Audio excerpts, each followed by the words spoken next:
All you homeowners have unique needs. Some feel the need to paint their door a vibrant shade of blue. Others have the need to decorate their bathroom with fish, anchors, and other nautical items. And because each homeowner has unique needs, Geico helps you get the right coverage for your home and what's in it. That way, you get exactly what's right for you, even if your needs are unique. Get more with Geico.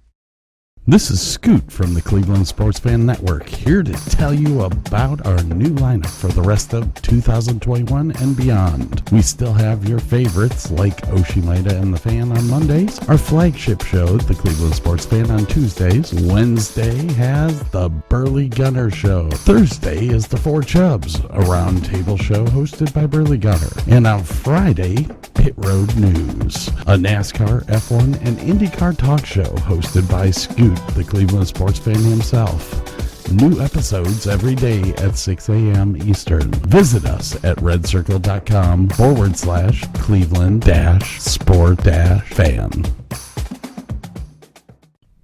Welcome to the law firm of Davis and Davis. We're not a real law firm.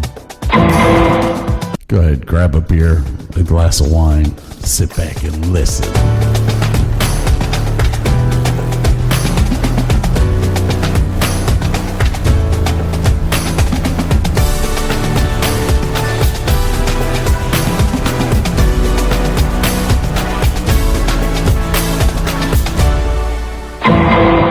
Welcome to Davis and Davis. The lawyers that don't know nothing about nothing. We just don't care. It was a long week. How are you doing, Brother Burke? I am okay. I actually got a little early Christmas shopping done and bought a small 5 cubic foot stand-up freezer. It's just a little tiny thing, and because the fridge that we have, there's a very small opening in the cabinetry for the refrigerator. The freezer is just way too small for 3 people living here, so I just got a little stand-up deep freezer and got it in the basement, and now we can get turkey sitting in there right now, as a matter of fact, just waiting for tea day. I just don't have room. Good looking mug you got there. Isn't that a gorgeous little brewmate there? It took me a little while. They actually indented the can. I don't know. Yes, you get the I have the indents on mine too. So yeah, you get the nice little holder. What I realized was when I first started to try to drink with it, I tried to drink without my fingers on the indent. And this can is so freaking big. Your fingers get tired after a while. I was like, oh, so that's why they put those indents in there. Yeah. He's going to hold off on the review for a little while on that, but yes, my other brewmate should be here next week. Nice. Which means then I can go through a week with both of them. I can tell you which one's better than the other. I do love the fact, I know that we talked about this on the air the last time that we were doing a show. I do love the brewmate so far. Oh, good. I can't say anything. I mean, it's absolutely perfect for the 25-ounce cans, which for me here in Texas are readily available. I believe you are required by law to at least drink one of those a month, if I'm not mistaken. I do believe they actually have a roadie law here in Texas. So if it is roadie sized, you can't get a DUI. Now, don't take my word on that, because we are not real lawyers. But we do play one on TV. But we've definitely played lawyers before. So what are you consuming tonight, my friend? Well, after last week. Yeah, how was last week? Oh, last week was the day after the podcast was hell, just a living hell. It's the worst hangover I've had in a long ass time. I'm sticking to beer. I still have some of my Great Lakes. I'm throwing a little bit of lime juice in there just because I want a little bit of citrus in there. And we have a nice little pint glass. R2D2. I love that. Well, I did not make it to the store to get my favorite beer, so I am stuck with the Bud Ice 25-ounce cans. I'm not disappointed in that, but Consumed a few of those in my day, won't lie. Oh, it might have been a Bat's Ice that I did a fair share of those. I must say, the brewmate keeps it cold. So yes, that is what I'm up to today, and that kind of leads us into the first segment, which I didn't tell Burke about until about 3 hours ago. Yeah. There you go. I'm thinking to myself, I'm looking at this long list and going, there's no way we're getting through all this stuff, man. But anyway, we're gonna try. It's we're gonna not that long. When we get into the films, it's gonna be. But anyway, we usually record for 3 hours, and I get about an hour and a half to 2 hours out of that. The rest of the shit I have to cut. To all right, protect the innocent, and so I've been having a bad day with my microphone today. It broke. My shock mount broke today. So if you start hearing some binging and banging, it's just because my microphone keeps falling apart. Am I loud enough for you to hear? My mic on this thing is held up with black duct tape, just so you know, because if duct tape can't fix it, it's broke. I do like that. Anyways, so we were going to discuss today with our listeners one of the most important things here at Davis and Davis, which is alcohol. Yeah, absolutely. Cheers. I am officially going to make a rule at this point in time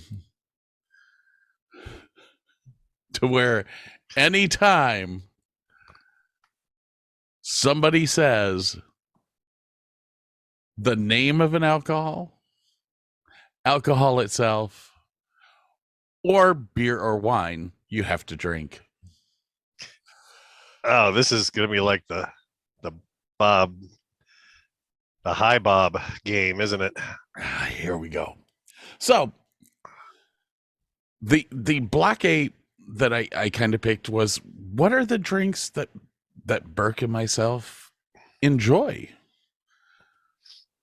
What do we like in our personal lives or at work? It's almost easier to say, what don't we like to drink? Well, then I kind of sat back and I went, I think we just need to rate what we think are the best. I wouldn't consider my list to be the best. I would consider it the stuff that I enjoy most, or that I consume most. Imbibe. So with that, I think we need to start with our little beer list here. Well, you mentioned alcohol. Take a drink.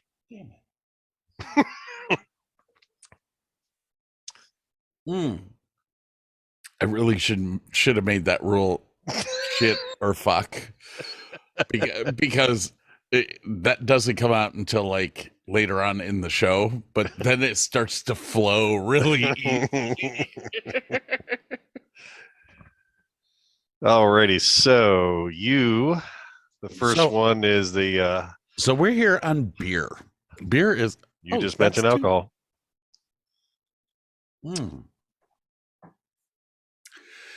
The tangy, bubbly yellow stuff. Yes. The hops and barley inspired beverage. Yes. It is my favorite thing to drink. I will admit that. I have a fixation lately with an IPA, a specific IPA. The it's called the Big Little Thing IPA by Sierra Nevada. And Sierra Nevada has been around for quite a long time. Now here, watch this as this can moves into position. There you go. There's all the stats for you. 9%. Original gravity was 19 degrees. That's a powerful little can of beer there. That is. Oh,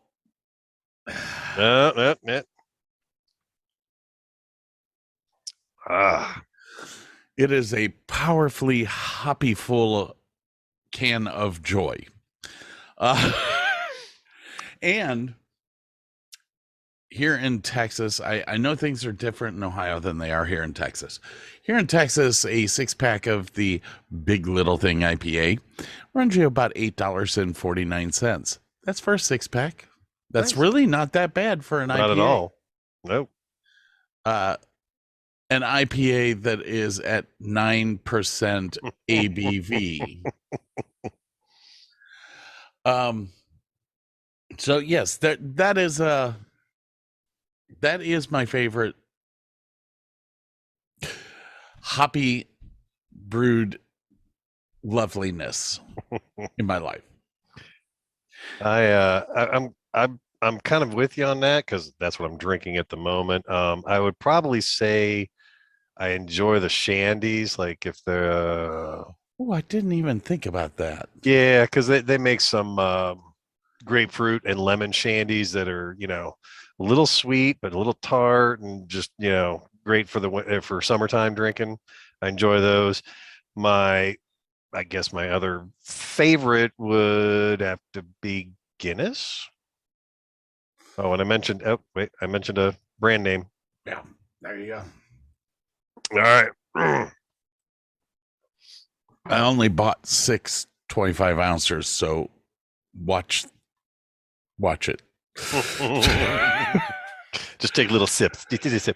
All right, so on to the stuff that you crush grapes and let that ferment. Oh, and I actually have a local.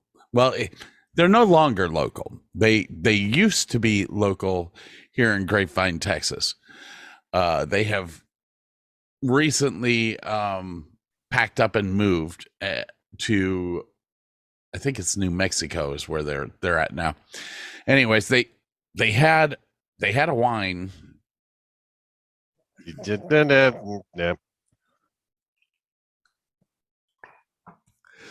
That they had a product that they called Peachy Keen. Ooh. And this is what got me hooked on Savino's winery. It was incredibly sweet, but it was a great vino. This is gonna be hard. This sucks, man. It's gonna be a great vino for people that don't drink wine a lot. Now what? Jeez, how did I do? Take little sips, dude. You're gonna have to take little fucking sips because Now, I am not. I did not pick their Peachy Keen as your favorite. My favorite. Actually, my favorite with them is a Pinot Noir. I'm really I like Pinot Noirs quite a bit. Anybody that is into drinking the vino. Wait, I said drinking. No, that doesn't count. Okay, good. Anybody that's into drinking wine. Now you said it. Can go to their website, Savino. I think it's Savino Winery, Arizona. SavinoWineryAZ.com. And they do deliver. Oh, nice. Their Pinot Noir is to die for. It's you get a great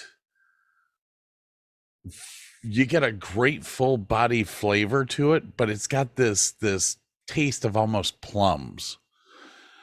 It is the weirdest one. It is the weirdest vino that I've ever drank. But yet you just end up sitting there after 2 or 3 bottles. You're sitting there going, yeah, I could drink this crap all day long. You remember the Beaujolais that you had the other day that was really, really good? Yeah. This I think would knock your socks off. Nice. So we come back to me. One of Burke. One of my favorite, and this is a red also, is Côte du Rhône. Oh, from the Rhône region of France. It's when I tasted it, that to me was, when I was young, I imagined what red grapey delectables tasted like. That was the image I don't know, not an image, but that's the taste that I imagined when I was younger that stuff should taste like. And it's good stuff. It's very good stuff. It's a little hard to find, but well worth it if you can find it. Got to let it breathe before you drink it. It's going to be a little tannin before you get into it, but that's kind of like Apothic Red, or really almost any red that is out there. You need to let it breathe for about an hour. If you don't let it breathe, you're just going to be tasting all of that tannin, and it kind of makes your mouth curdle. All right. So the next one on your list is a God, how do you explain that stuff? It's brown, and it is it's a boiled mash. Yes, and then it is distilled. Yes. Favorite brown. It's a distilled mash. Yes. I don't even need to say much about this. I'll just there it is. Very nice. Yeah. Now you don't even have to say the name. I have had that. I like that a lot. And my favorite is also, I have to take a drink, bourbon. Okay, so mine is the Bullet bourbon, and bourbon again. Oh no, that's the name. You can continue. They have several different kinds. One of my favorites is the 10-year Bullet bourbon. It is ultra smooth. It mixes well. And yes, I do mix my bourbon. I'm about half and half. Half the time I'll drink it, depending on the bourbon. Half the time I'll drink it straight. Oh shit. Drink. If it's a really good one, I'll probably drink it straight. If it's good but not fabulous, I will probably mix that one. Like I was just the other way last week. It was Jim Beam Devil's Cut, which that's a really great mixer and cheap. I mean, for what it is, I think it was less than $20 for a fifth. But really mixes really well. Yeah, So yeah. The last time I bought the Bullet, it was what, 27, I think, for the bottle. Yeah. Which is not bad. No. I mean, if I was going to choose my kind of go-to one, it would probably be Knob Creek. Oh, I do like Knob Creek. Yeah. Yeah. So I guess that would be my go-to on that particular drink. Okay. So now we're coming up on this on this white liquor based. Yes. Shit, I said liquor. Yes, you did. I can see that. Did you? Oh, wait. Did you ever? Because I was talking about this a couple episodes ago. Did you ever try the Deep Eddy grapefruit? Yes. What'd you think? Fabulous. Yes. My friend Kathy likes it as well. Excellent. Our friend Kathy, your friend Kathy? My friend Kathy. Okay. You don't, from high school. Okay. All right. So what we're looking at here is the Absolute Mandarin, which is phenomenally great because it doesn't have the word of what it is. What it is, so you don't have to drink. I don't have to drink yet. But the Absolute Mandarin, what I love I'm a huge fan of screwdrivers, but I'm also a big fan of vodka cranberry. You said it. Which I can't remember what they call that. Sea breeze, I believe, or something like that. Yeah, something like that. I think it is a sea breeze. Anyways, cranberry juice with the Absolute Mandarin. That'd be good. Absolutely, mix right there. Reminds me of a drink that I used to get all the time called a Madras. Oh yeah, which Carl was the one that got me hooked on mattresses. That wasn't the thing he shook. That was something completely different. No, but it was. I would keep drinking the white stuff with cranberry juice. Yeah. And one day I'm over at his house and he's like, well, here. And he poured some orange juice in it as well. Yeah. And he was like, well, that's Madras. Oh, okay. This doesn't suck. so then the rest of that night, we ate sushi, and Jenny, Carl, and myself got extremely hammered off of about 4 bottles of Absolute and the other mixers to make that drink. Oh yeah. It was good stuff, man. It was good stuff. All right, what's your favorite white? I'm gonna have to go with the original. Oh god, I can't even say that. No, yeah, I'm gonna have to say it. Gin. Oh yeah. And my 2 go-to brands, there's this one called Boodles, which is a very London dry style, and that to me, it's got a lot of the juniper. That's a martini. That you make martinis with that one. And then I actually found a Japanese brand of all things called Roku. And I have a Roku. Not that Roku, the other Roku. But it's more of the aromatic, kind of like Aviation is. Yeah. And it's just good for mixing and stuff like that. Although if I'm mixing my drinks, like I usually go cheap and get what is that stuff? New Amsterdam is like if I'm going to a party and I'm mixing it with a ton of other crap, I'll get that because it's cheap for huge bottles. And I can understand the cheap side. I just if you're mixing it, don't spend the money. If you're just exactly. If you're tasting just the unless you're pure product, on something like Absolute Mandarin. Hello, my pretty boy. Are you gonna walk on the keyboard again today? Hello. Can you see me? I'm right here. Yes, you can. All right, now go away. All right. The next one. Wait. It is the multi cocktail. So mixed drink. This is a mixed cocktail that and you've already killed off the Madras, so what's going to be your go-to then? Ladies and gentlemen, a little bit of Captain Morgan's goes a long way. Smirnoff, Leo, syrup, triple sec. Jesus. Oh, guess what? Guess what I chose? Wait. No, that's a specifically Captain Long Island, Correct. which is funny because mine is just a Long Island. I'm good with generic.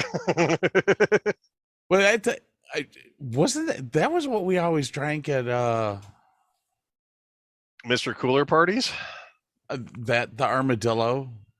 We were always doing Long Island iced teas there. Yeah, or Samantha's, which is now Frank's place. Yes. All right. So on the last one, what is your shot of preference? I'm gonna have to go kamikaze on that one. Okay. I seriously thought about kamikaze. They're smooth, they're tasty, Well, there's that, but Kathy Janesco Sipe used to invite us over every December 7th. Now that was more of Sue Davis. Was Sue it? Stout? Yeah, she was the one that I think held the December 7th parties. I always thought that it was Kathy Janesco, but that could be. That could very well be. My shot of choice was there you go, the Flaming Lemon Drop Cocktail. That's right. Would you like an umbrella with that? Gary Green, once again, at the Armored Dildo. It would hook you up with free drinks, and that was one that he liked to make, I'm assuming. This was the one that he made the most. It was Absolute Vodka. The brand name doesn't count. I said vodka, though. Absolute Vodka. It's vodka.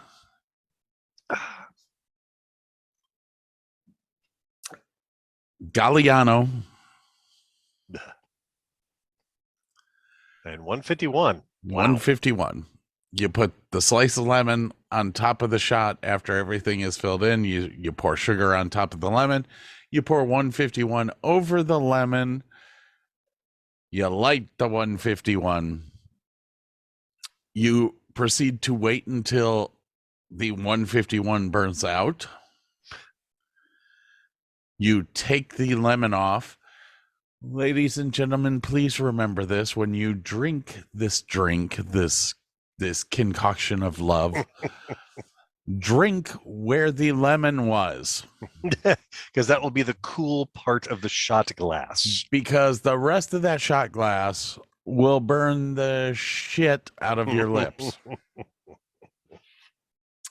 This is Scoot from the Cleveland Sports Fan Network, here to tell you about our new lineup for the rest of 2021 and beyond. We still have your favorites like Oshimida and the Fan on Mondays, our flagship show, the Cleveland Sports Fan, on Tuesdays. Wednesday has the Burley Gunner Show. Thursday is the Four Chubs, a roundtable show hosted by Burley Gunner. And on Friday, Pit Road News, a NASCAR, F1, and IndyCar talk show hosted by Scoot, the Cleveland sports fan himself. New episodes every day at 6 a.m. Eastern. Visit us at redcircle.com/Cleveland-sport-fan. Yes, that is my favorite shot of all time to do.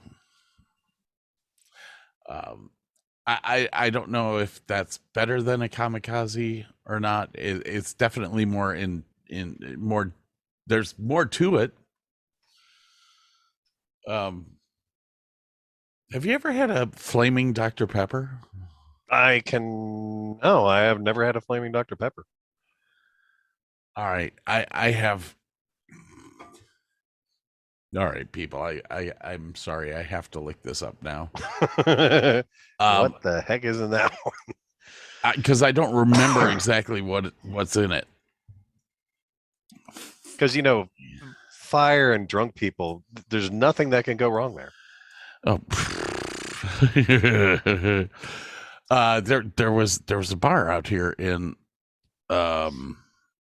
Irving, Texas, and it used to be called the Firehouse. And I knew the owner. I was actually good friends with the owner, and he this was his drink of choice. That doesn't. Yeah, here you go. Are you ready? Yeah, ingredients. Go up. Fill a pint glass halfway with beer. Okay. No shit. Yeah, sorry. Add amaretto to the shot glass and top it with rum. Rum.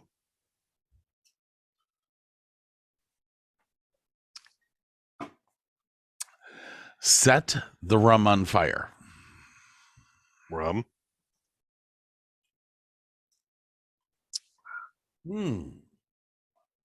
Drop the shot into the beer.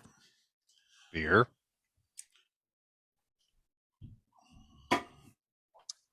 Chug. You missed the whole part where it says carefully. Well, Set it on fire. Well, very actually, carefully. it says very Drop it carefully. Yeah, I don't know. I don't know where I started to do this shot a lot, but I know that at the Firehouse, it was pretty rampant. And the scary thing is that when you do this, you will seriously think that you were drinking Dr. Pepper. I can see that. Yeah. Now, the bad part about this concoction is that you will be 3 sheets to the wind in 2 hours. Glasses. Yeah. If that. So yeah, I actually, so that would be my honorable mention, I guess. Fair enough. Fair enough. Dr. Pepper. Yeah. All right, we made it through that.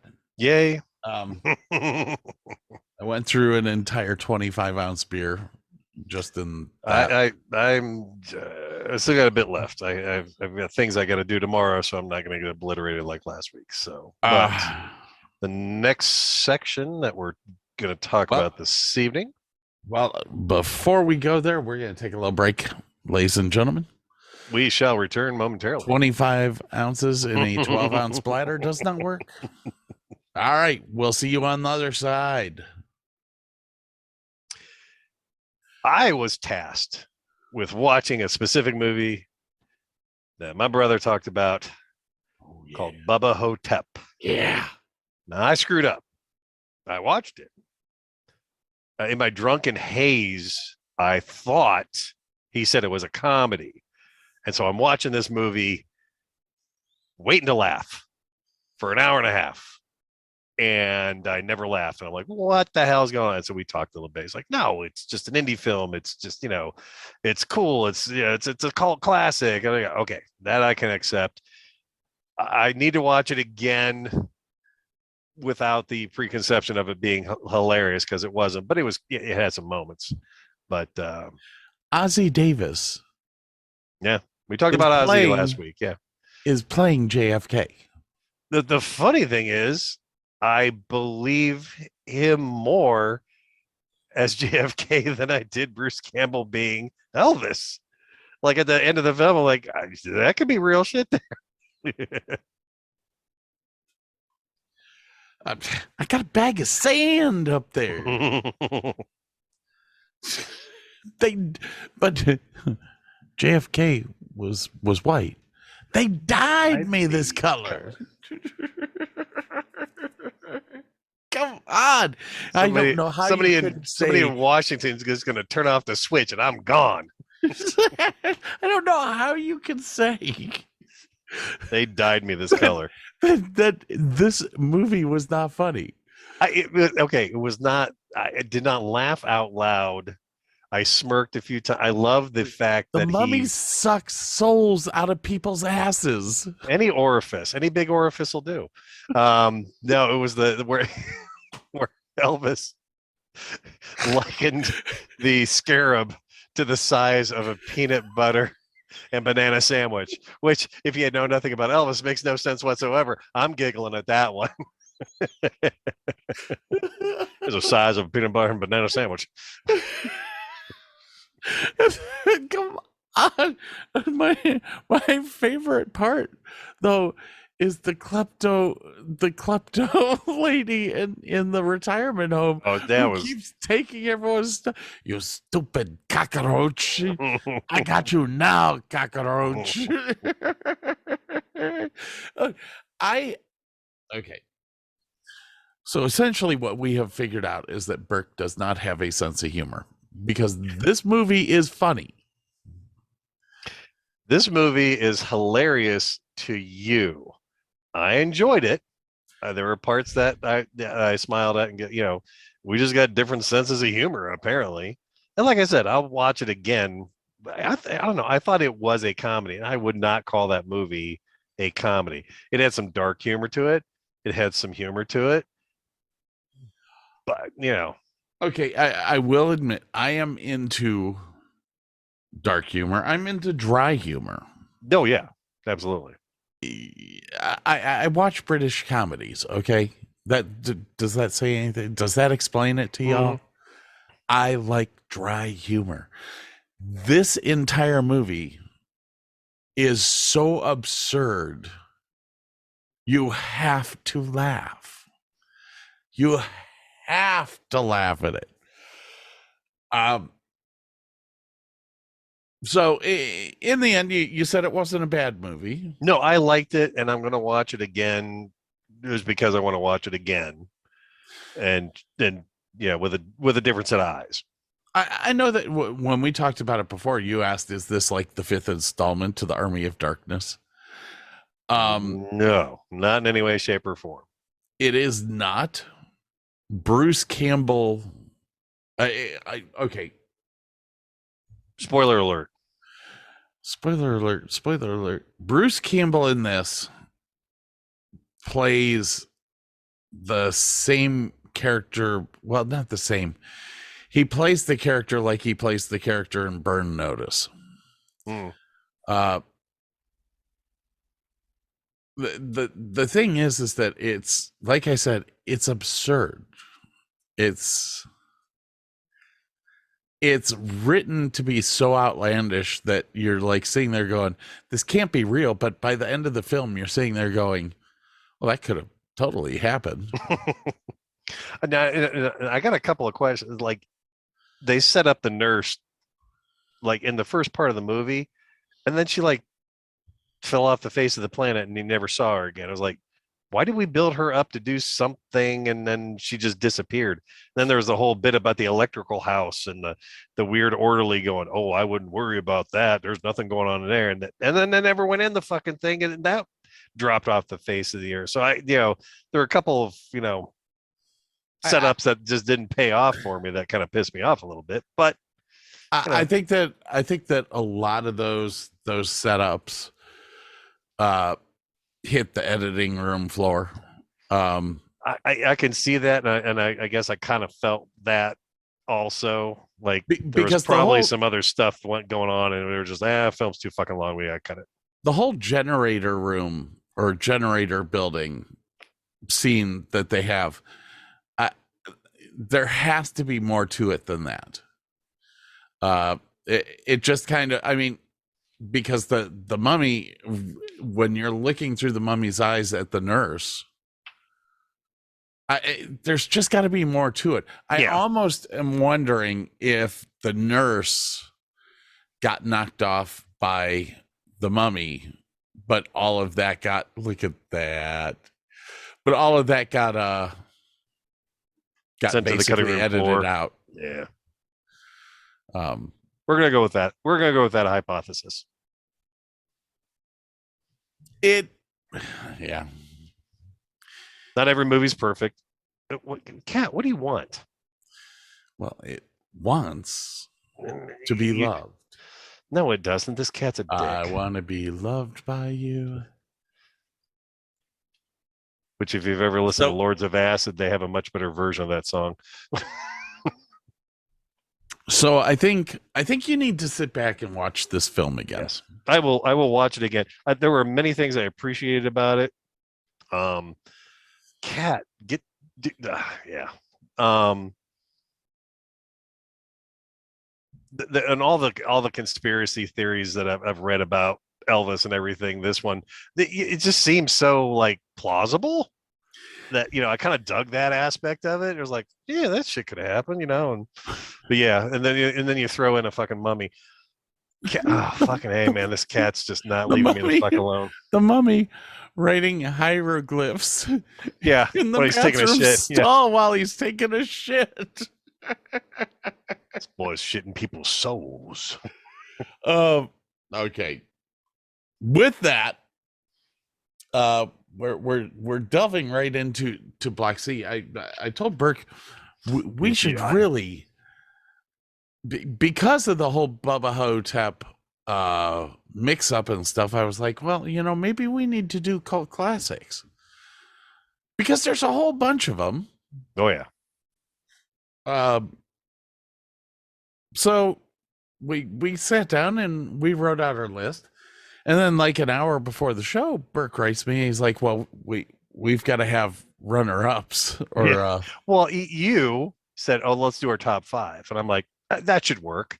And then I start delving into it. I'm like, "Oh, there's no fucking way I'm doing 5." Even if we were sitting here tonight, I was like, shit, I didn't even think about that one. And I'm like, whatever. Yeah. I was up to 10 like immediately. Oh yeah, easily. So I guess the fair way to do this is to name off the honorable mentions first. Okay. Would you like to start on that, or shall I? You can start. Let me bring up my screen here. And I'll preface mine going, I think my runner-ups are because they are a little more mainstream. Like, yes, they're called classics, but like everyone's seen them kind of thing, Here we go. I am starting. Okay, we're going to do our honorable mentions first, people. And then we'll get into our top 5. We'll blow through these pretty quick. So. My first honorable mention on the list is a movie called Gross Point Blank. Excellent movie. Good choice. You've got I have to scroll down here. Minnie Driver, John Cusack. Almost any movie with John or Joan Cusack in it really could be considered a cult classic, no matter what it is. One of my honorable mentions is Better Off Dead with John Cusack. Love that movie. So yes, this is a movie about John Cusack being an assassin, and going to his 10-year high school reunion, and unfortunately getting a job killing off his crush's dad, which makes for an awkward date. Okay, what's your next honorable mention? My next honorable mention is John Hughes. Yeah, absolutely. John Hughes, 16 Candles, Long Duck Dong. Watanabe. I can't. Ken Watanabe is that? Yeah, I love that guy. Getty Watanabe. Getty Watanabe. Yes. Who also pops up in UHF, which could have been on my list also. Just absolute ball busting, funny as hell movie. Yep. Look on the tomato meter? It's an 84%. Nice. That's nice. That's nice. Next up. Oh no! I think I just. Did you get rid of them all? Here you go.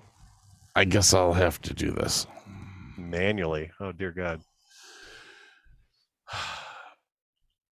This is definitely a cult classic. Mixed Nuts. It is called Mixed Nuts. It stars Steve Martin. I actually had this on my other list, and yes, you did. And honestly, I've never seen it, and it's a Madeline Kahn movie that I've never seen, which is kind of surprising. I will have to look that one up. Apparently, it's not going to open for us. Yeah, well, shit happens. Next up on my list is Weird Science. More John Hughes, absolutely. Although that's the TV series we're looking at, but yes, I get it. Is that the TV series? Mm-hmm. Oh yeah, I guess it is. Yep.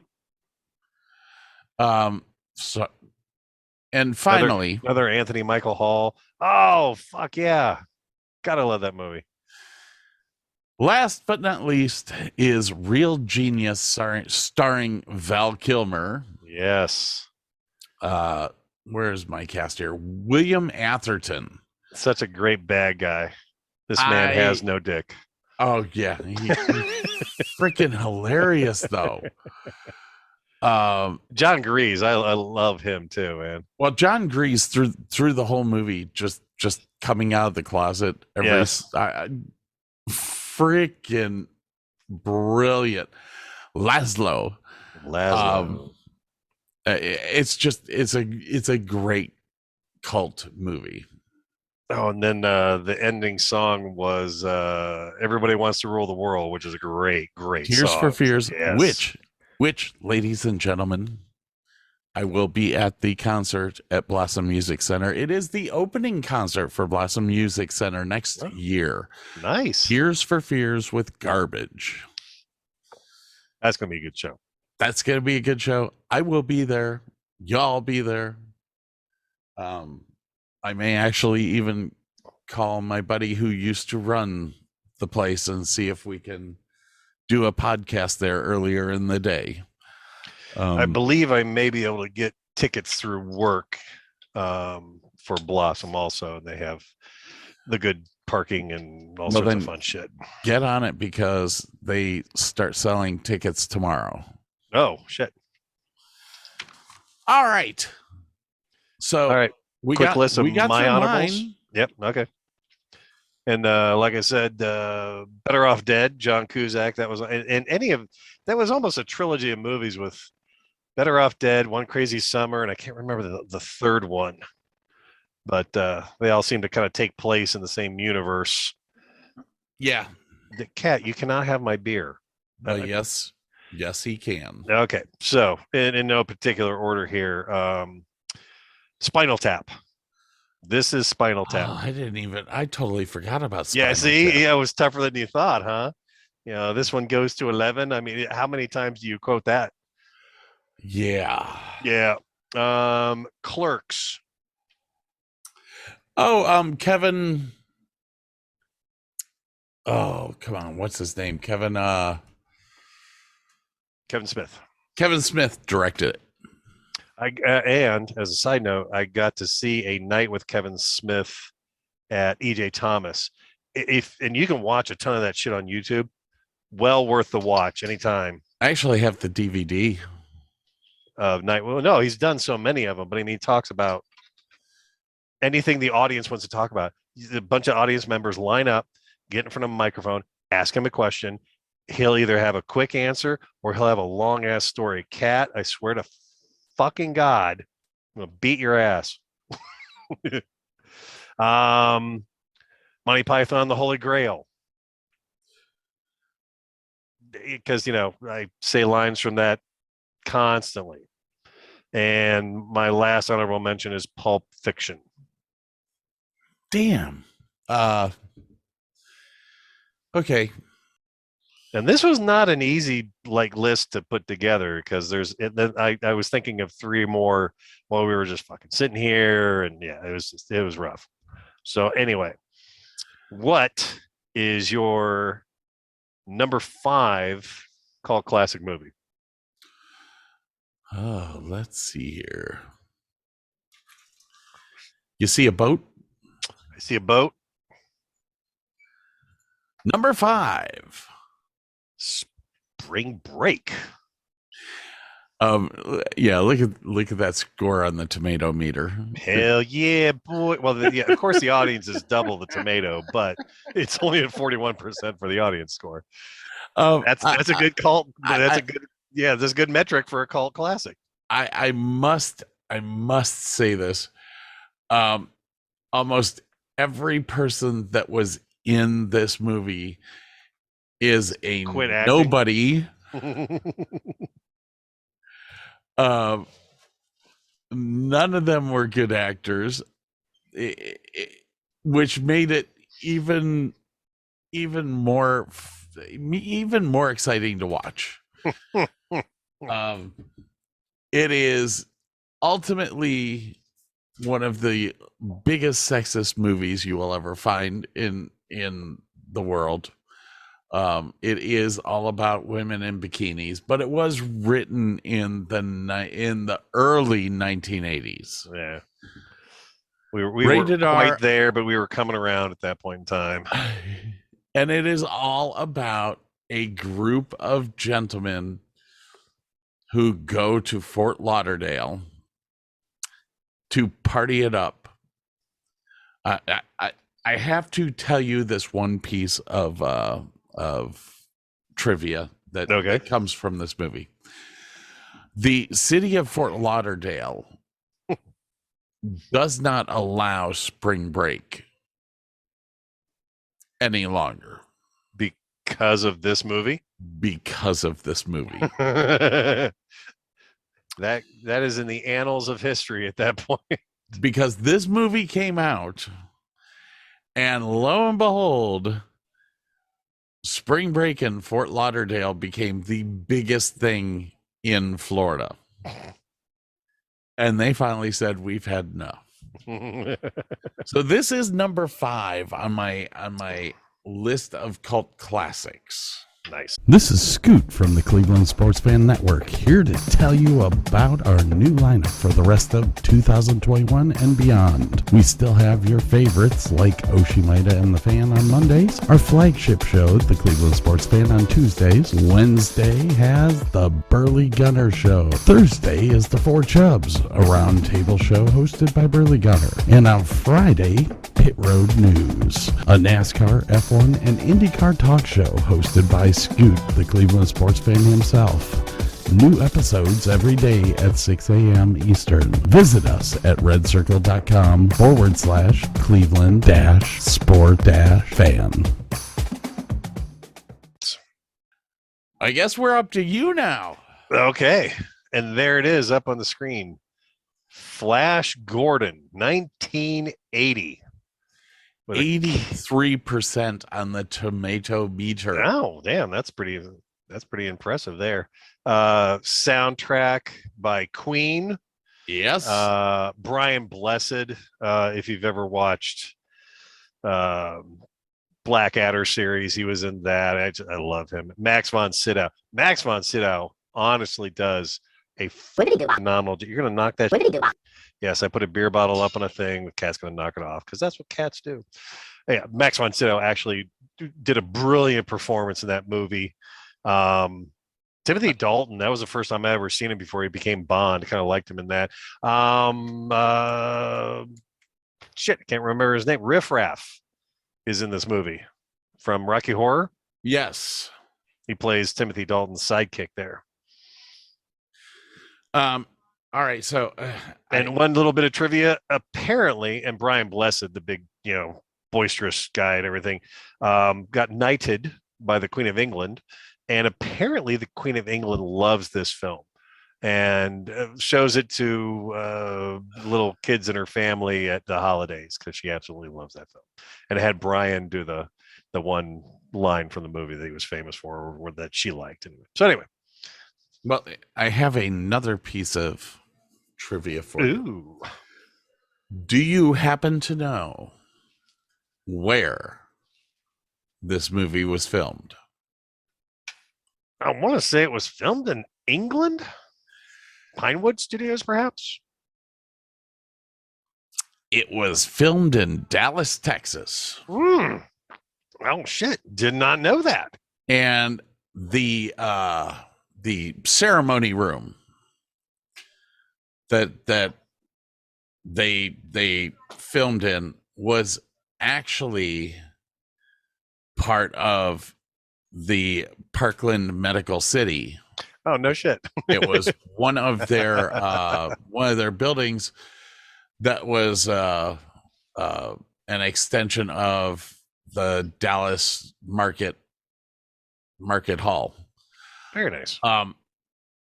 What's really interesting about this is that I actually lit a band called Lakeside in that space.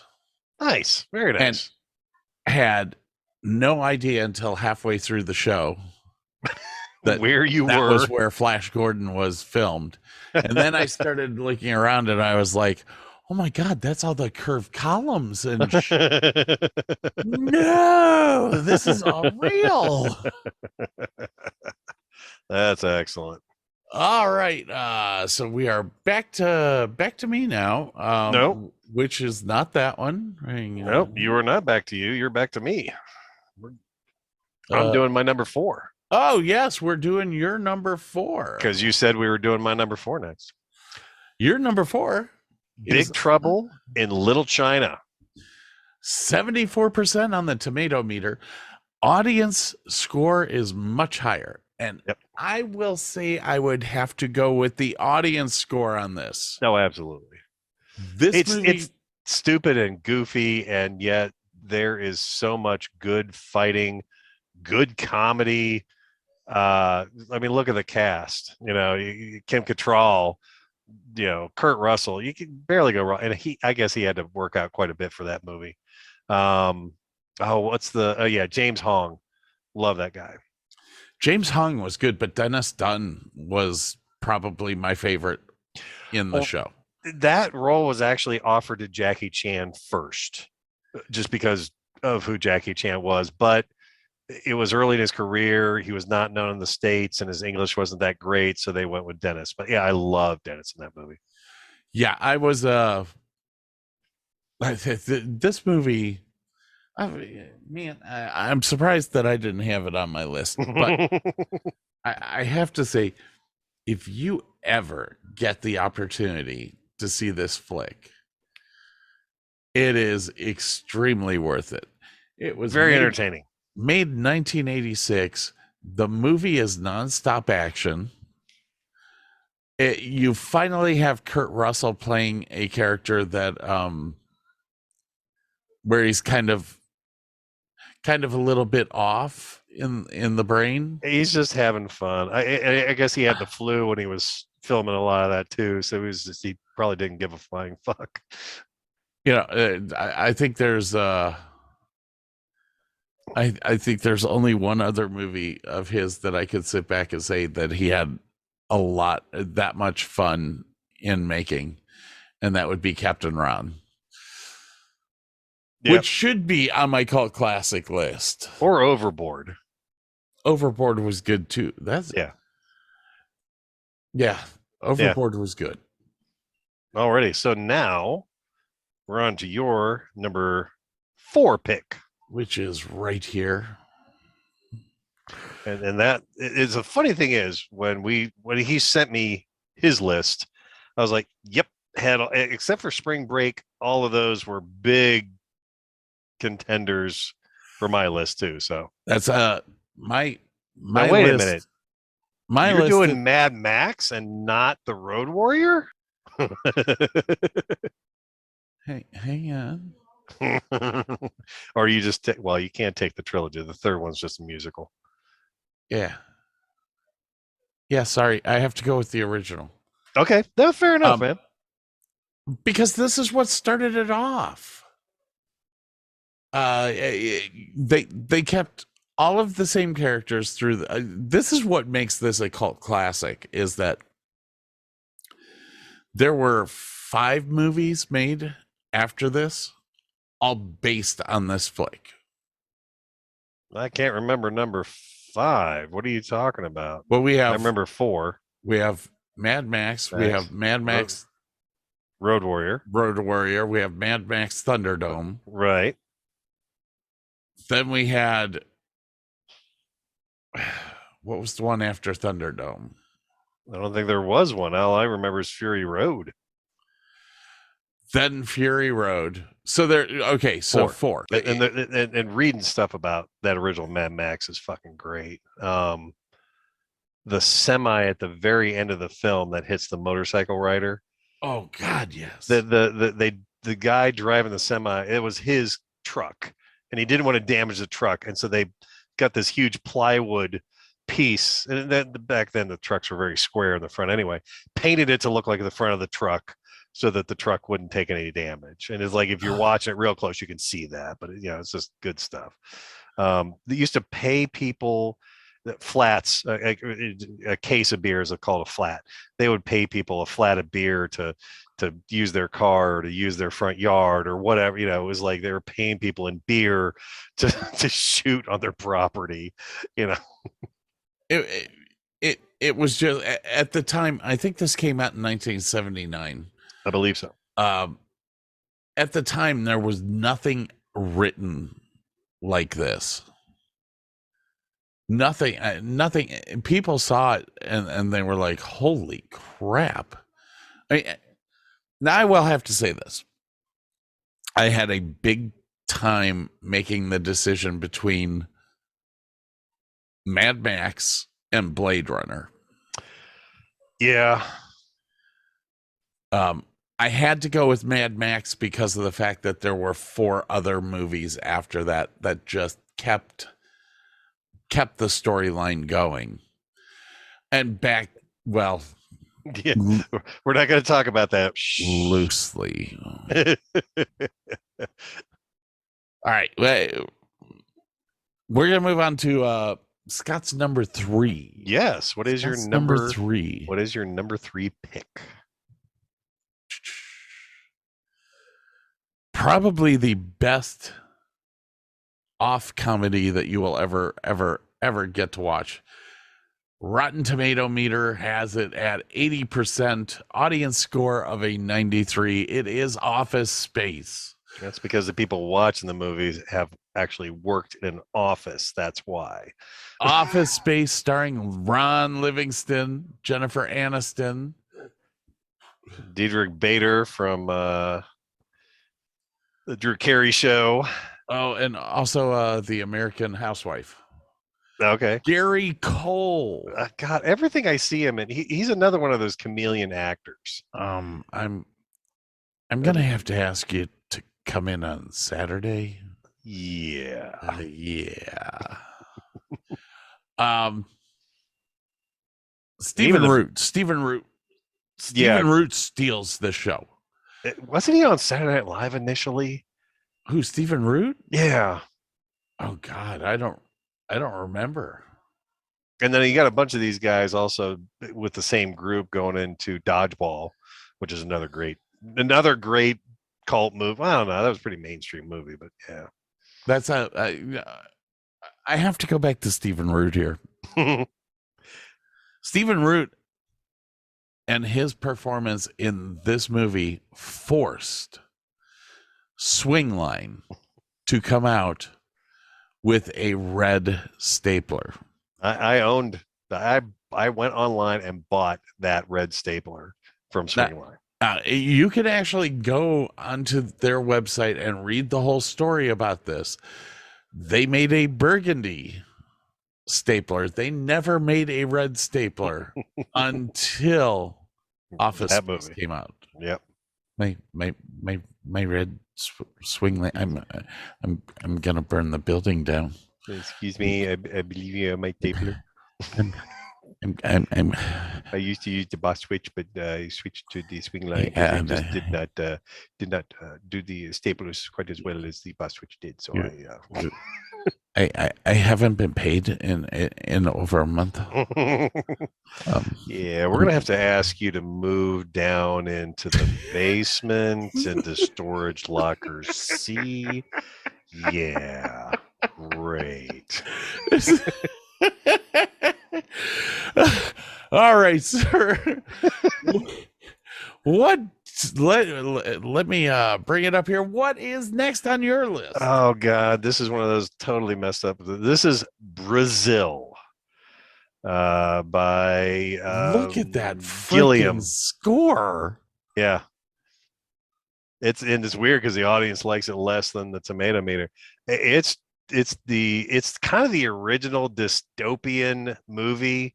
Um, Kind of got not cyberpunk, but steampunk kind of in there. It's a great film. Like it's set in Europe, and like it's set in the future, but like their computer keyboard is a old school manual typewriter that has been converted over to electric keystrokes. Their screens that they're looking at are these tiny 4-inch screens, but then they have this huge magnifying glass in front of it so they can see what they're looking at. It's just great. And it's, you got Monty Python behind it.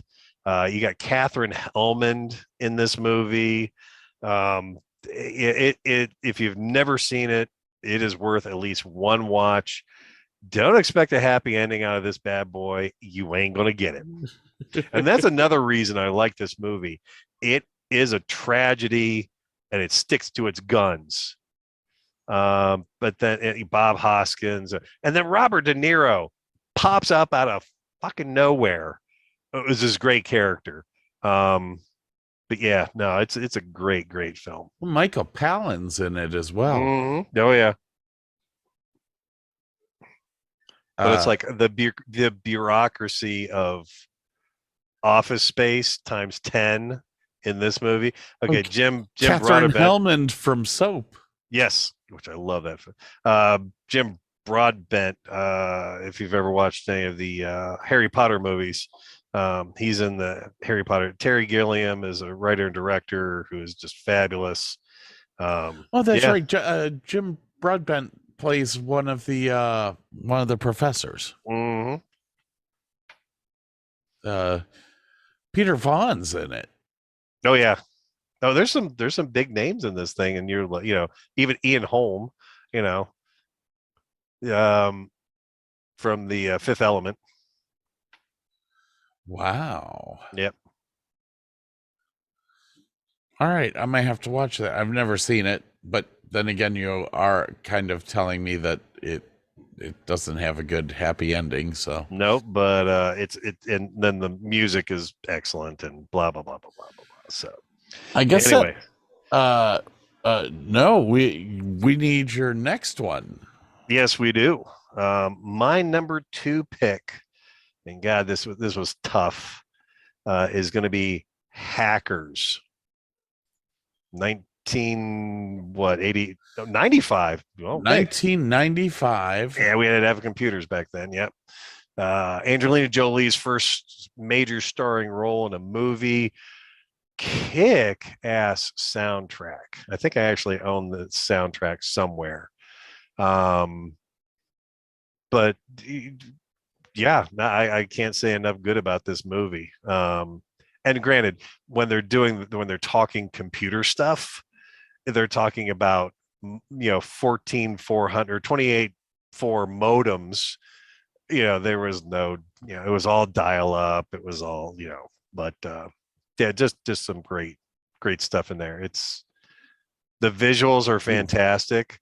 You got Penn Jillette of Penn and Teller is in this. Wait, it had 32 on what was the audience score on that one? It had 32 on Rotten. Yeah, Penn Jillette. Yeah, it was 32 and 68. Yeah. Now the audience is scoring it a heck of a lot higher than the tomato meter. Oh yeah. But there's been a couple of these cult classics that you just sit back and take it with a grain of salt. They're never going to like it. Yeah, the gal there, Lorraine Bracco. Fisher Stevens. Oh yeah, I love him. There's a small cameo by Dave Stewart of the Eurythmics in there. He's one of the British hackers at the end of the movie. Oh, and then wait a minute, go up. The guy who plays Shaggy, Matthew Lillard. Or Lillard, yes. He's always a good time. He's hilarious in that one. And what's the premise of the movie? The young kid who used to be a hacker when he was like 8 gets busted. Eventually, he ends up in New York and kind of gets involved with some others, and then they get it's hard to explain, but fun watch. The music makes it, the action makes it, the visuals make it. It's a good all around film. Well, all right. I think that takes it to Scott's number 2. Yes. 79%, 79%. It is interesting. It is the Bubba Ho Tep, which we have talked about. Any little detail we missed about that? I don't think so. I mean, we Okay. basically have said the true facts. I think the cast in the show is extremely good. The fucking hearse drivers, they did crack me up a little bit. That was Daniel Roebuck. Yeah, and he's great. He's been in a lot of other stuff where he is absolutely brilliant. He's got that whole the minute they dropped the body in the bushes, it was like, oh my gosh. And there's a hearse driver out there. It's like, yep, been there, done that. Larry Pinnell as Kemosabe. Asshole. Asshole. Asshole. And I mean, we've already talked about Ossie Davis. He's just, he's phenomenal. I would have to agree with you. He was probably the better actor than Bruce Campbell. Yeah, well, you made you kind of believe it more. I mean, it's tough selling the fact that you're an old black man and you're Jack Kennedy, and he sold it for me. I won't lie. I think a lot of that has to do with the fact that he was old when he did this movie. Yeah. Yes. And Bruce Campbell was not. Yeah. Bruce Campbell should do that movie today. If Bruce honestly, you're right. If Bruce Campbell could do this movie again right now, I think it would be phenomenal. Now, Ella Joyce was the nurse that we talked about earlier, when we were talking about the generator room and all that stuff. And I'll go with you on that. I'm going to firmly believe there was a lot left on the cutting room floor that it would be interesting to see for sure. So, Don Coscarelli produced this and directed it, and I kind of am a big fan of his as far as the independent movies go. He with this film, I think we're both right on the fact that this film had a lot. It's only an hour and a half long. Yeah, there is a lot. Definitely makes me think there's a lot of stuff that they, for whatever reason, cut out. I don't know why, but yeah. But if you're a fan of Elvis and you really want him to still be alive, watch this movie. Watch this movie and then move to Nacogdoches. All right, Burke. We are already at your number one. Oh, what God. Is your number one? It was a tough one, but I chose The Adventures of Buckaroo Banzai Across the Eighth Dimension. Never seen it? I have. Okay. There's just, it's so ridiculous.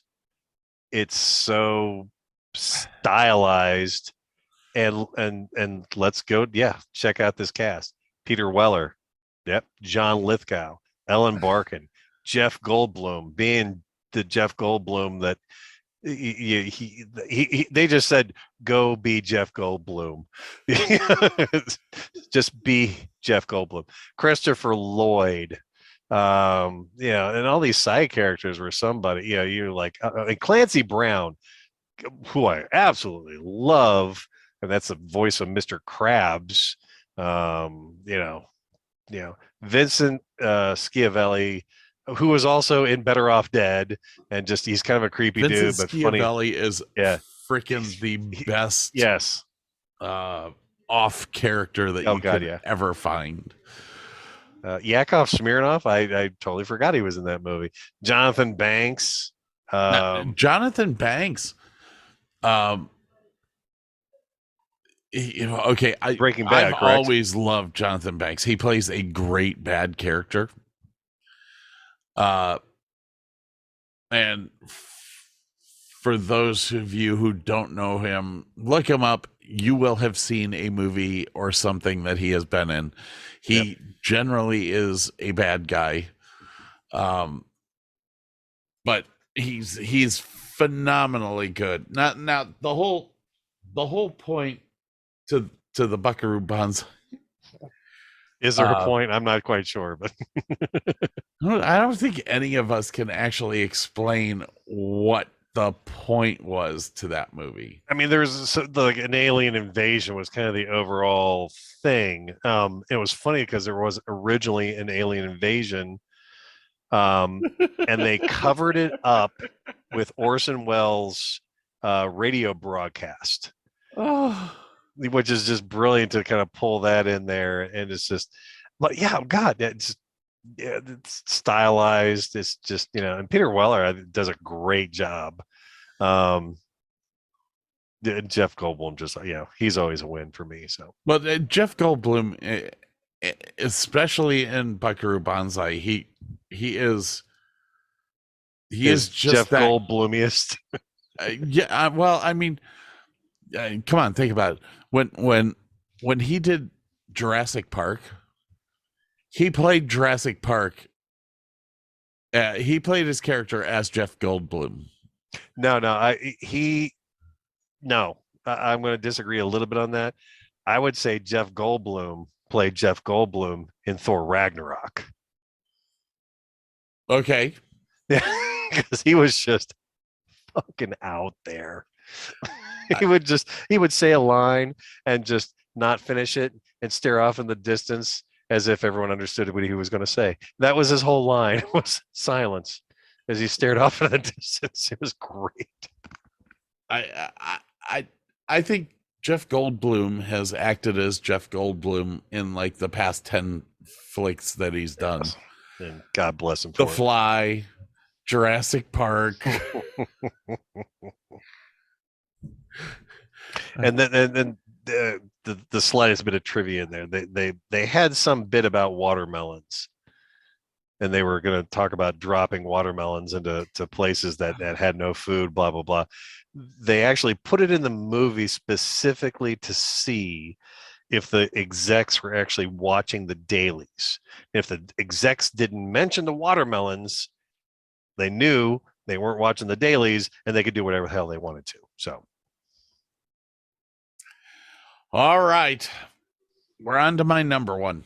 And I could have had this on there. Yeah. It's good shit, man. Tim Curry, Barry Bostwick, Susan Sarandon, Richard O'Brien in the show that Richard O'Brien wrote.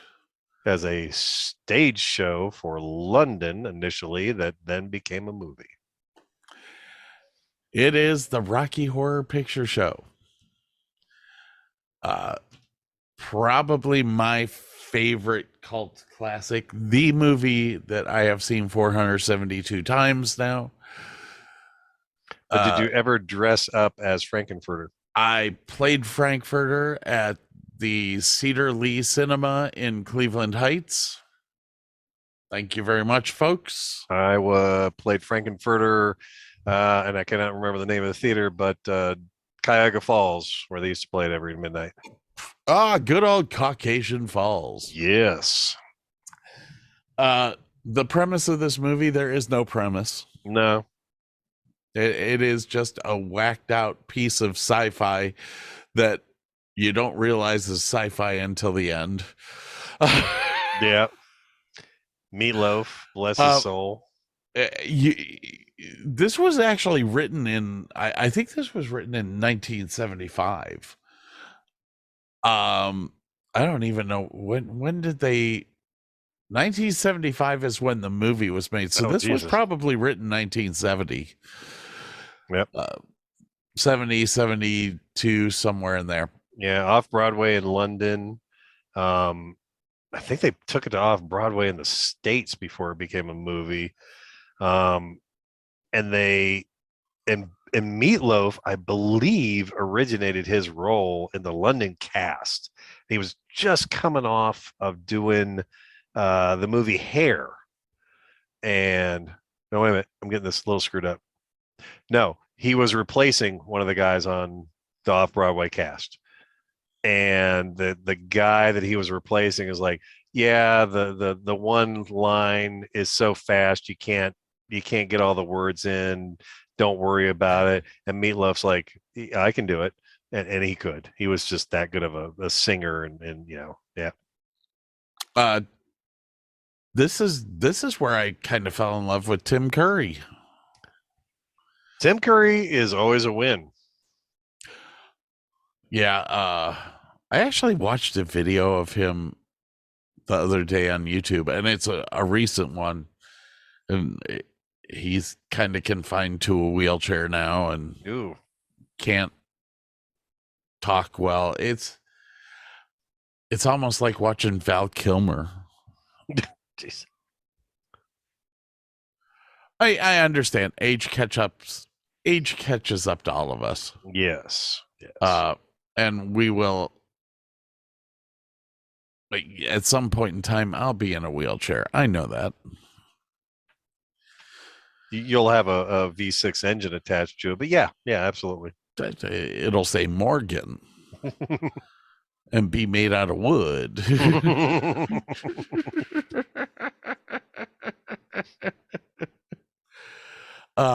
Hillary Farr. Is she related to the Jamie Farr? I do not know. And I didn't even realize that they gave her a bit in there. She was like in the very beginning of the movie, wasn't she? She was. I think she was part of the wedding in the beginning. Yes.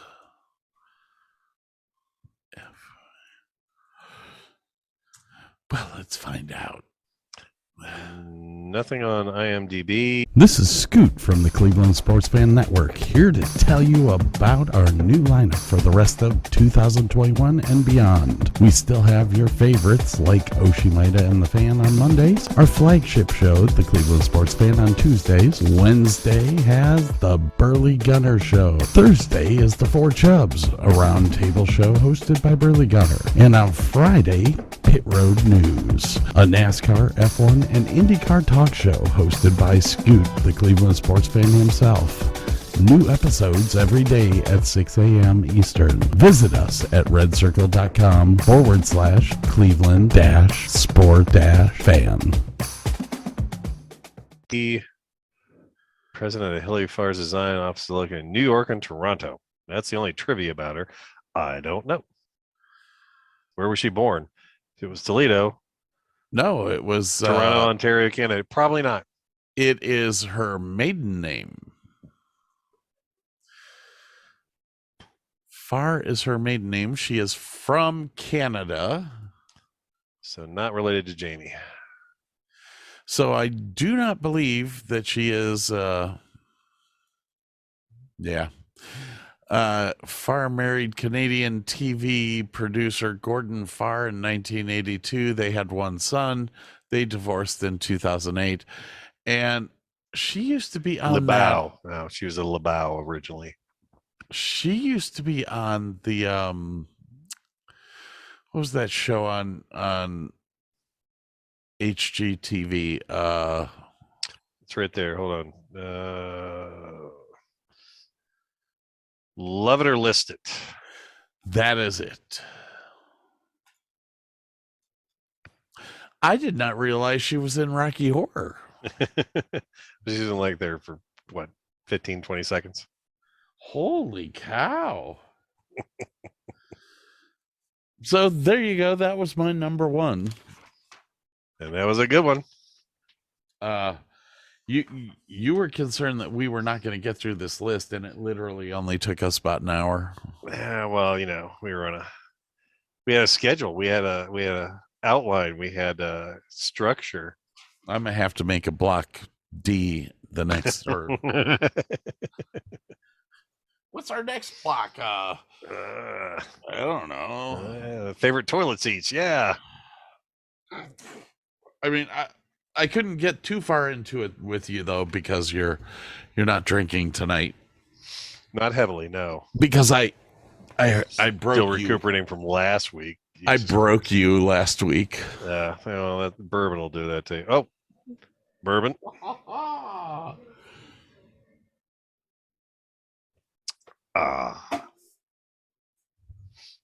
So yeah,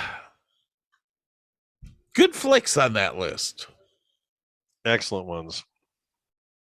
Now we've got to figure out what do we want to talk about next week. Oh, I do not know. What?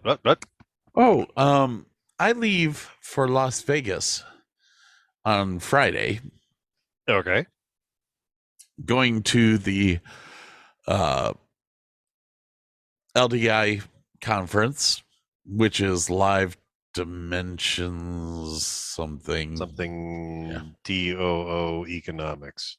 There used to be a publication that came out called Lighting Dimensions, and they changed their name to Live Design.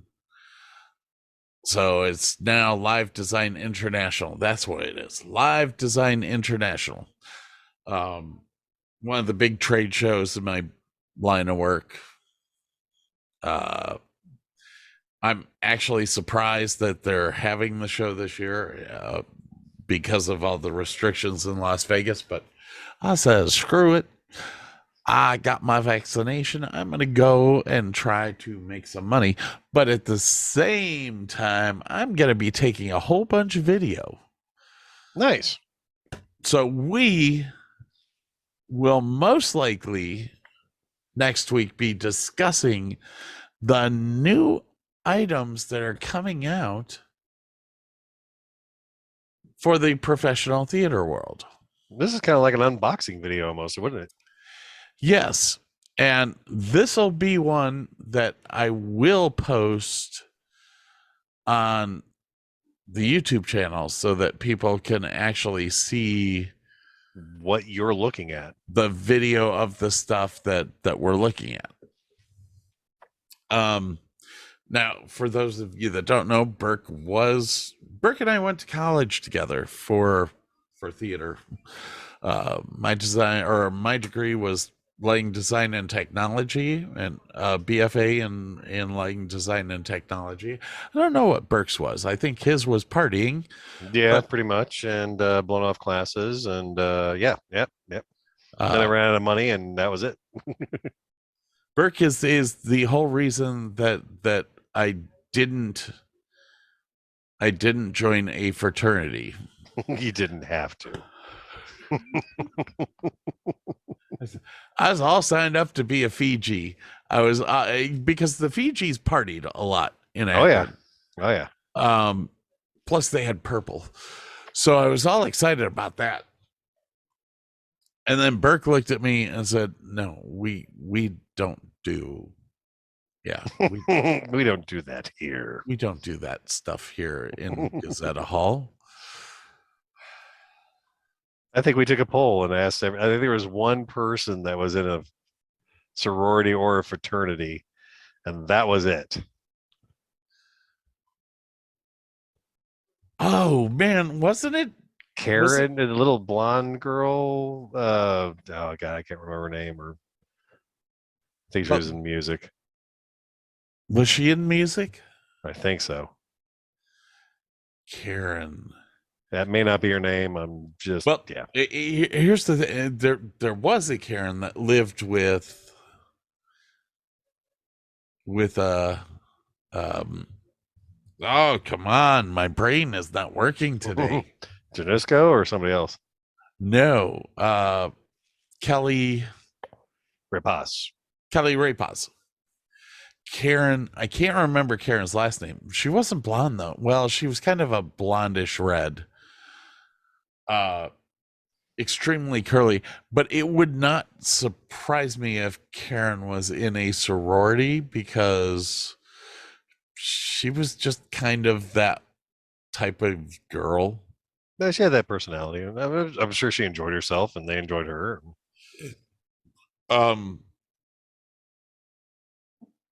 Karen was fabulous. I loved her. I can't for Oh, yeah. the life of me remember her name. Yeah. But on like the first or second show that Burke and I did together, we were looking at pictures from college, and she was actually in one of the photos. And you said, "That's Karen." I was like, well, I remember asking you in one of the shows, "Hey, who is Kelly Ray Paz's roommate?" You're like, I don't know. And then we saw the picture of Juno and the Paycock, and you were like, "Oh, that's Karen." And I went, "You fuck." Well, I didn't know that she was her. I never saw them together. I didn't know they were roommates. I knew Karen. I knew Kelly. I did not know they were roommates. My bad.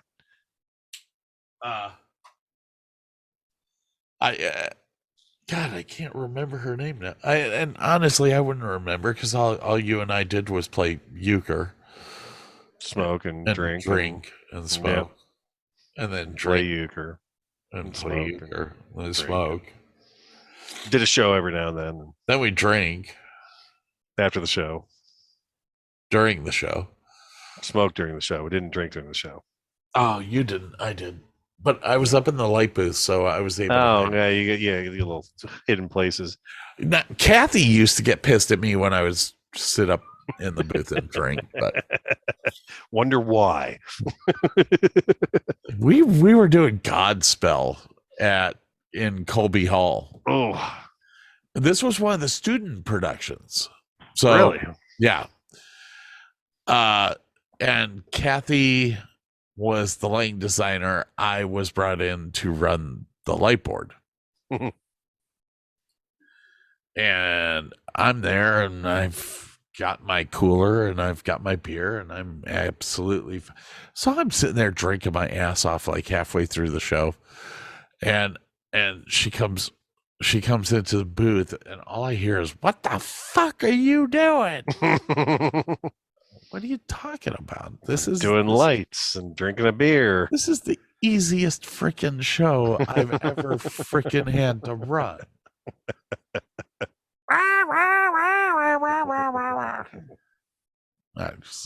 I loved Kathy. I do. I still love Kathy. Yes, we love Kathy to this day.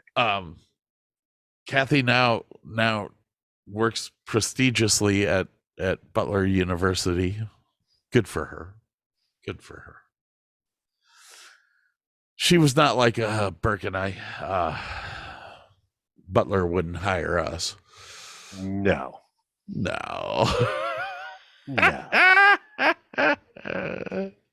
It's almost one of those instances where I would never work for a place that would hire me. Yes. Which is why you have your own design studio. Yes. There are pros to working for yourself. A, you can't get fired. You tell your boss to fuck off anytime you want. Did I send you the picture of the t-shirts that I wanted to have made up? No. I fucked up bigger shows than yours. That's almost like the t-shirts that the bomb squad wears. If I'm running, you should run too. Yeah, I have a couple of pictures in here. Like,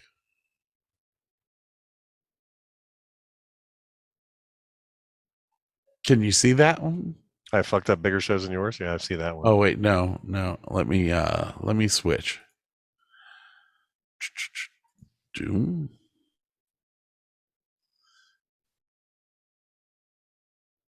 you see that picture? I believe that's Helen Keller and a dog. No, that's Helen Keller and her cat. God damn it.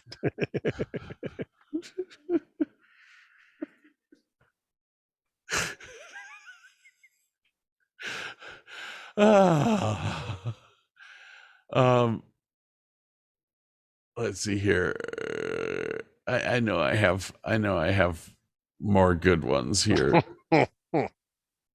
Yeah, this one's one of my favorites. Oh God. Share screen, and we do.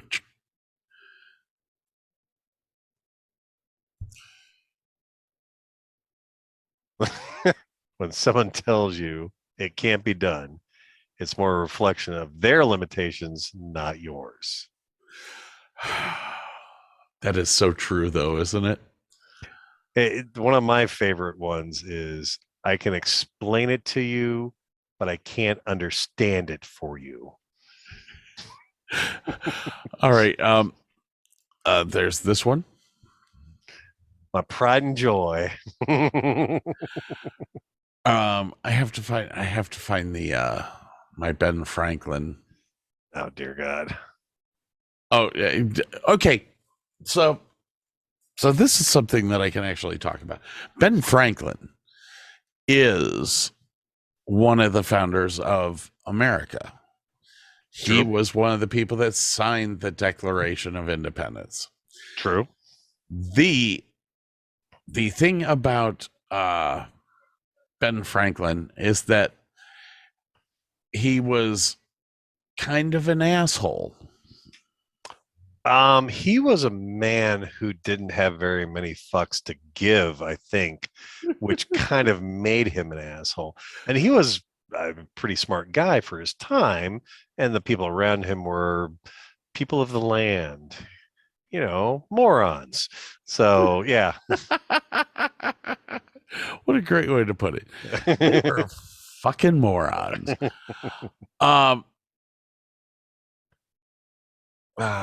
I am going to show you this quote because it's one of my now he actually had a quote that said something about how God is not against alcohol because he made beer,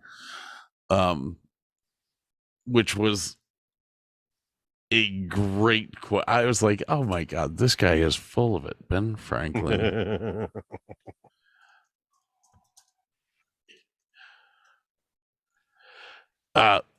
But all the way through, I guess, my life, I've been a huge Ben Franklin fan. Worst people to look up to? And one of his quotes that I actually put on one of my Davis Lane design shirts on the back of was, we are all born ignorant, but one must work hard to remain stupid.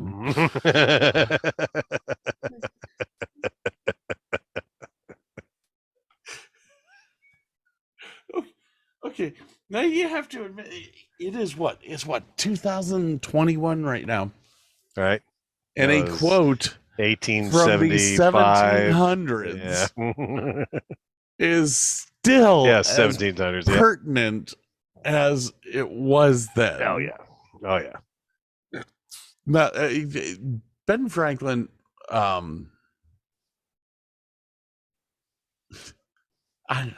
do you?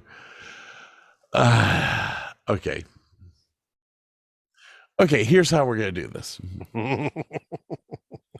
So your assignment for next week. Oh dear God. Yes. Is to watch a show called 1776. You mean like the musical? Yes, sir. Okay. Oh my gosh, we're gonna review a musical. Oh dear God. Have you ever seen the television version of it, the movie version? No. I've never seen the show, period. the guy that plays John Adams was on, not Saying Elsewhere, was it? It was one of those doctor shows. English guy from one of those doctor shows. I don't know if we want to do 1776. We got to figure out what we need to do. William Daniels, is that the guy you're talking about? He was on That's Chicago him. Hope. Yeah. It's a brilliant musical. It's hilarious. But you can really learn a lot. Now there's some stuff that's skewed in there, but you can learn a lot about how our country actually started from the show. And it also teaches you a lot about how politics works. Well, how politics started, you mean? Yes. I think the biggest takeaway that I ever got from 1776 was the fact that none of the forefathers that we had wanted a congressman to be a job. Yeah. It's funny how, like, and I forget the quote exactly, but George Washington actually had this big, one paragraph about you should watch out for when, Congress and all this stuff starts taking over and stuff, and you should never let this happen and this, and it's exactly what's happening today. And you're like, yeah, it's actually us. It's very interesting to watch. The purpose of us separating from the British realm was because of the fact that we were getting taxed to the point of where it hurt people. And well, amazingly, we're in that same boat right now, guys. Mm-hmm. The whole point in America was to get away from that. A congressman, a senator, none of that was ever supposed to be a job. The presidency had term limits. It's a politician was never supposed to be a job. The educators in America made politicians a job. Just watch the show. We'll probably discuss it next week. I don't know what else we'll discuss yet. So we're not gonna do the lighting show next week. Oh shit, that's right. We're doing the lighting show. Never mind. I apparently didn't say vodka enough tonight. No shit. I have nothing in my glass. I apologize. There's a drop. But hey, check on the tickets for Tears for Fears. Yes. I should have you check on the tickets for the other show, the Bare Naked Ladies show. Their farewell tour show. Yeah, I've heard that before. I've seen two farewell tours for the Who. No, Kiss is on like their 14th farewell tour. Time's a ticking. Anyways, what was what was the other what was the concert I'm looking at? Oh, Tears for Fears. There we go. You said that you were going to check and see if you could get. Yeah, one of the companies that we deal with at work, might be like Time Warner or something like that, and they've got like seats down front and the good parking and here's all that the deal. If you can get them and they're not $250 a piece, let me know, because I'll take 2 tickets. On that note, is there anything else you would like to discuss before I hang this thing up? I am good. Thank you very much, sir. Tell everyone in the house I said hi. You also, sir. One of these days, we're going to have to get Sam and your other daughter on. Well, closer to Thanksgiving, the other daughter will be home for the holidays, so possibly. Well, she could also do it on Zoom. Yeah, true. I don't know. She does go to school and work, so I don't know her schedule exactly, but that is a possibility. We'll figure it all out. We'll figure it all out. And she's done many shows also, so we could talk about shows she's done if you so choose, because they were both in the theater programs in high school. So, well, like I said, next week we will be going over the lighting show in Las Vegas. Well, it's not just lighting. It's lighting, staging, multimedia. Audio. It's everything, which is what makes it kind of cool. Yeah, we'll definitely take a delve into what direction the entertainment world is going right now. Cool. I will also have a big insight on how the entertainment industry is building back up in Las Vegas.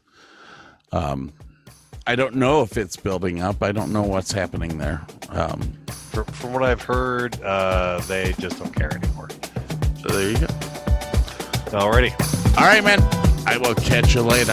Have a good night. You too.